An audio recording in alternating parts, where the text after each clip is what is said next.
ಆತ್ಮೀಯ ಯಾಜ್ 16 ನ್ಯೂಸ್ ಅರ್ಥಾತ್ ಹೇ ಸೀತಾರಾಮಗೆ ಸ್ವಾಗತ. ನಾನು ನಿಮ್ಮವ MI ಅಥವಾ ಮಲ್ಲಪ್ಪ ಜೋತಾವರ್. ಆದ್ಮೇಲೆ ಈಗ ತಾವು ದಿನ ಸುದ್ದಿಗಳನ್ನು ಅದರ ಜೊತೆಗೆ ವಿಶೇಷತೆಗಳನ್ನ ನೋಡ್ತಾ ಹೋಗಿ ವಿಶೇಷ ಈ ಮೊದಲನೇ ಸುದ್ದಿಯನ್ನು ನೋಡಿ. ನೀಟ್ ವಿಷಯಕ್ಕೆ ಸಂಬಂಧಿಸಿದಂತೆ ಈ ರಾಷ್ಟ್ರದ ಪ್ರಧಾನಿಗಳು ದೇಶದ ಯುವಶಕ್ತಿಯನ್ನು ಉದ್ದೇಶಿಸಿ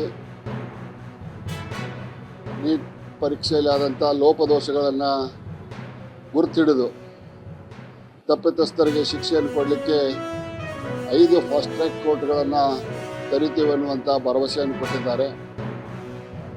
ಈ ಭರವಸೆಯನ್ನು ಸ್ವಾಗತ ಮಾಡ್ತಾ ಉಪವಾಸ ಕುಂತಂಥ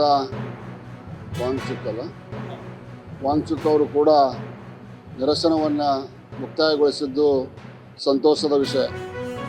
ಅವರ ಆರೋಗ್ಯ ಶೀಘ್ರವೇ ಚೇತರಿಸಿಕೊಳ್ಳಿ ಅಂತ ನಾನು ಹಾರೈಸುತ್ತಾ, ಮುಖ್ಯವಾಗಿ ಮೊನ್ನೆ ರಾಹುಲ್ ಗಾಂಧಿಯವರ ನಡೆ ಈ ದೇಶದಲ್ಲಿ ಪ್ರಶ್ನಾರ್ಥಕ ಚಿಹ್ನೆಯನ್ನು ಮೂಡಿಸಿದೆ.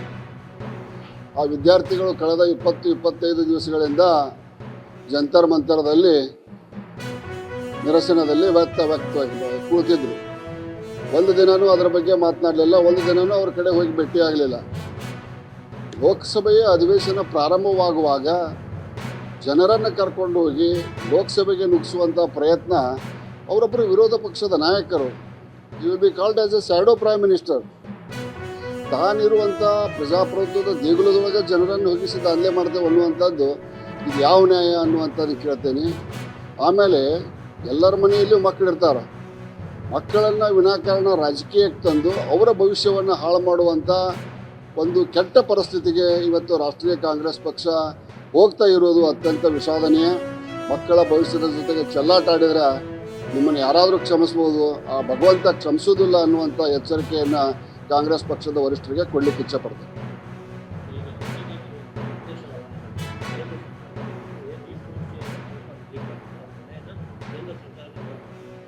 ಪಾರ್ಲಿಮೆಂಟ್ ನಡೀತಾ ಇದೆ.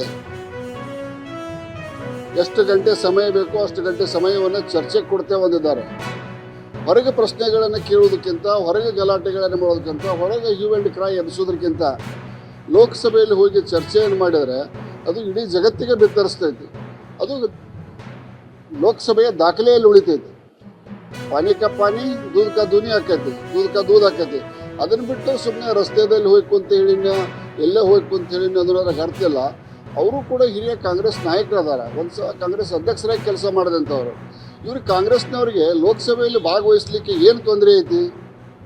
ಒಂದು ಅಧಿವೇಶನ ಏನಾದರೂ ಚೆನ್ನಾಗಿ ನಡೀಲಿಕ್ಕೆ ಬಿಟ್ಟಾರ, ಕಟ್ಟೆ ಮೇಲೆ ಕುಂತು ಚಹಾ ಕುಡಿದ್ನ, ನಟಗಟ್ಟೆ ಮೇಲೆ ಕುಂತು ಬೋಂಡಾ ತಿನ್ನ, ಇನ್ನೊಬ್ಬರನ್ನ ಉಪ ಪ್ರಧಾನಿ ಹಿಂದಿದ್ದಂಥ ಕೌನ್ಸಿಲ್ ಚೇರ್ಮನ್ ಉಪರಾಷ್ಟ್ರಪತಿಯನ್ನು ಅನೇಕ ಮಾಡೋದು ಏನ್ರಿ ಇದು? ಒಂದು ಪ್ರಜಾಪ್ರಭುತ್ವದ ನಡವಳಿಕೆನ ಕಾಂಗ್ರೆಸ್ ಪಕ್ಷಕ್ಕೆ?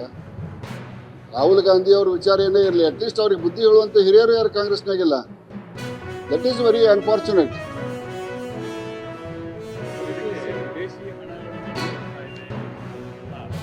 ಈಗಾಗಲೇ ಹಲವಾರು ವಾಟ್ಸಪ್ಗಳ ಮುಖಾಂತರ ನಾವು ನೋಡಿದ್ದೇವೆ.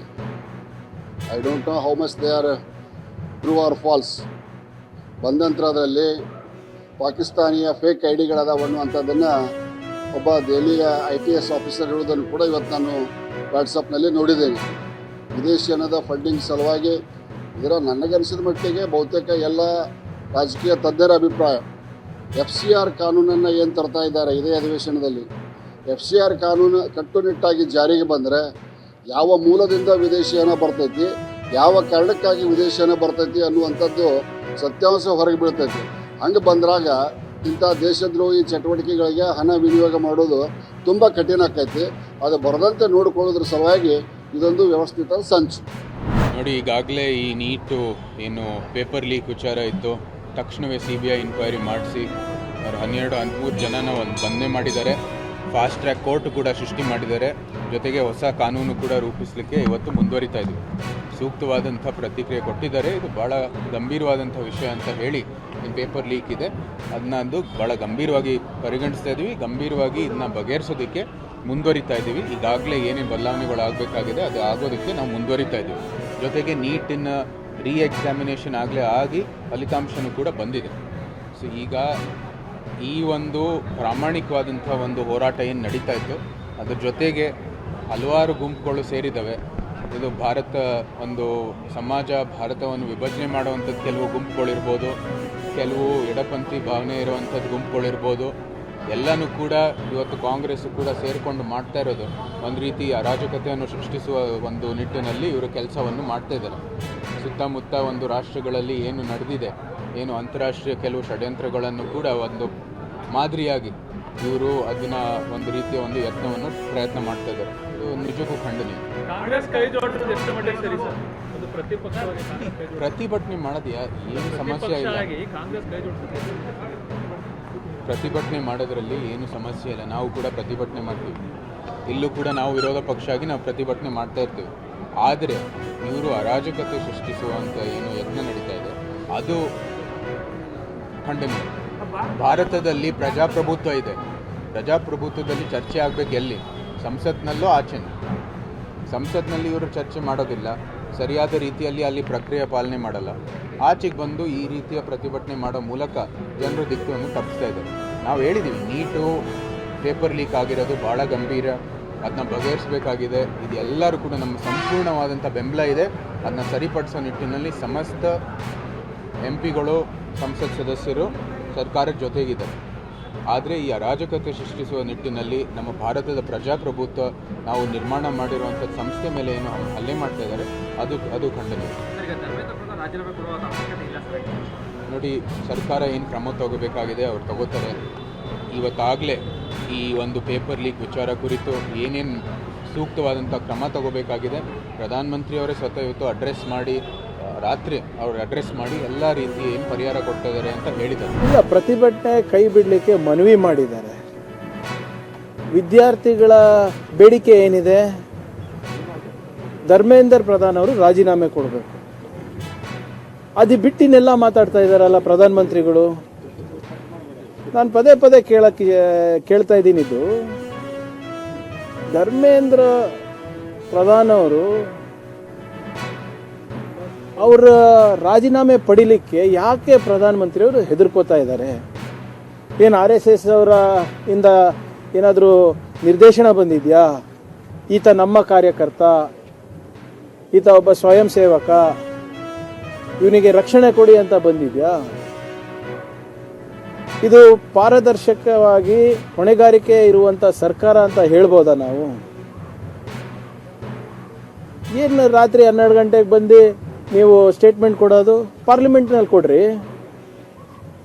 ಒಬ್ಬ ಪ್ರಧಾನಮಂತ್ರಿಯಾಗಿ ನೀವು ಇನ್ಸ್ಟಾಗ್ರಾಮ್ನಲ್ಲಿ ನೀವು ಸ್ಟೇಟ್ಮೆಂಟ್ ಕೊಡಬೇಕಾ? ಪಾರ್ಲಿಮೆಂಟ್ನಲ್ಲಿ ಸ್ಟೇಟ್ಮೆಂಟ್ ಕೊಡಬೇಕಾ? ಹೊಣೆಗಾರಿಕೆ ನೀವು ಹೊತ್ಕೋಬೇಕಾ? ಏನು ಅದನ್ನು ವಿರೋಧ ಪಕ್ಷಕ್ಕೆ ಬಿಟ್ಟಿದ್ದೀರಾ?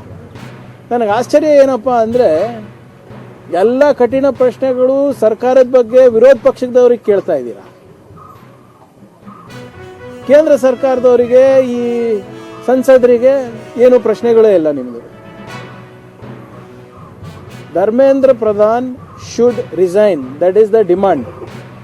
ಅದು ಯಾರು ಸೋನಮ್ ವಾಂಗ್ಚುಕ್ ಅವರು ಉಪವಾಸ ಸತ್ಯಾಗ್ರಹ ಬಿಟ್ಟರು ಅಷ್ಟೇ, ಬೇರೆ ಯಾರು ಪ್ರಾರಂಭ ಮಾಡಿದ್ರು ಅಷ್ಟೇ. ವಿದ್ಯಾರ್ಥಿಗಳ ಭವಿಷ್ಯದ ಬಗ್ಗೆ ಕಾಳಜಿ ಇದ್ದರೆ, ಬದ್ಧತೆ ಇದ್ದರೆ, ನೀವು ಅಮೃತ ಕಾಲ ಕಟ್ಟಬೇಕು ಅಂತ ಇದ್ರೆ, ವಿಕಸಿತ ಭಾರತ್ ಮಾಡಬೇಕು ಅಂದರೆ ಯುವಕರನ್ನು ದೂರ ಇಟ್ಟು ಮಾಡಲಿಕ್ಕಾಗೋದಿಲ್ಲ. ಅವರ ಹಿತಾಸಕ್ತಿ ಬಗ್ಗೆ ಒಂದು ಸ್ವಲ್ಪನ ಕಾಳಜಿ ಇದ್ದರೆ ಧರ್ಮೇಂದ್ರ ಪ್ರಧಾನನ ರಾಜೀನಾಮೆ ತಗೋಬೇಕು. ನೀವು ಯಾಕೆ ವರಿ ಮಾಡ್ತೀರಾ? ನಾವು ನಿಮ್ಮ ರಕ್ಷಣೆಗೆ ನಿಂತೀವಿ ಮೋದಿಯವರೇ.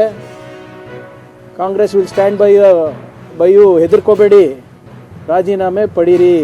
V are with you. 56 inch ಕಸಿನಾ ಅಂತ ನೀವು ಹೇಳ್ಕೊಂಡು ಓಡಾಡ್ತಿರಲ್ಲ, ಪಾಕಿಸ್ತಾನಿಗೆ ಲಾಲಾಂಕ್ ತೋರಿಸ್ತೀನಿ ಅಂತ ಹೇಳ್ಕೋತಿರಲ್ಲ, ಫಸ್ಟು ನಿಮ್ಮವ್ರಿಗೆ ತೋರಿಸಿ ಲಾಲಾಂಕ್. जो हमारे स्टूडेंट्स हैं जिन्होंने हंगर स्ट्राइक किया, उनसे मेरी मीटिंग हुई, डिस्कशन हुआ मूवमेंट के बारे में, RSS के बारे में, हिंदुस्तान का जो शिक्षा का सिस्टम है उसको कैसे कैप्चर किया गया है उसके बारे में.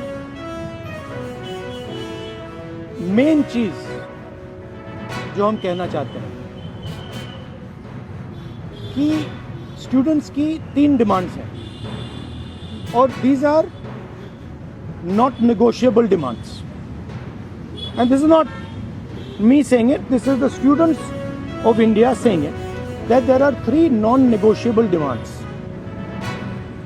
द फर्स्ट डिमांड, पहली demand, is that the education minister, who is corrupt, incompetent, misaligned, has to be sacked.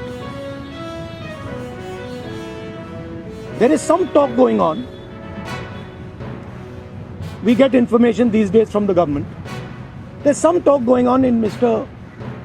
Modi's cabinet that the solution is to move Mr. Dharmendra Pradhan from education to some other ministry.